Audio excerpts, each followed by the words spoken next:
For over a quarter of a million years, reindeer have been habitating in the northern tier. Reindeer, or caribou, Rangifer tarandus.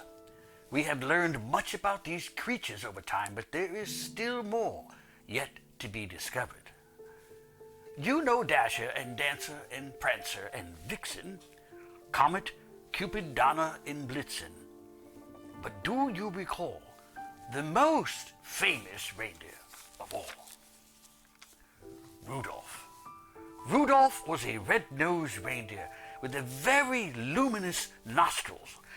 An unusual trait, but nonetheless so bright in fact that if you ever saw it, you would have to agree it was effervescent, even aglow. All of the other reindeer in the herd would be making a lapping sound, a snort, bit of a reindeer chortle.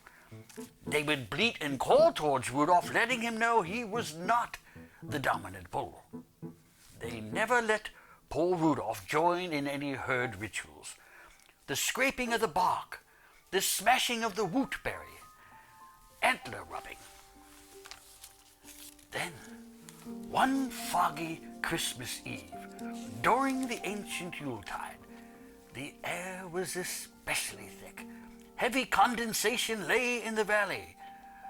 Out of the snowy mist, an odd-looking herdsman appeared.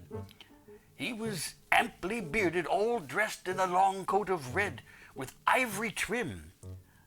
The locals have named him Ulf Fanta Klausen, or Santa Claus.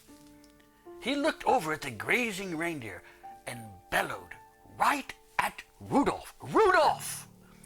With your illustrious beacon of a nose, won't you guide my sleigh, my toboggan, my luge across this frozen tundra?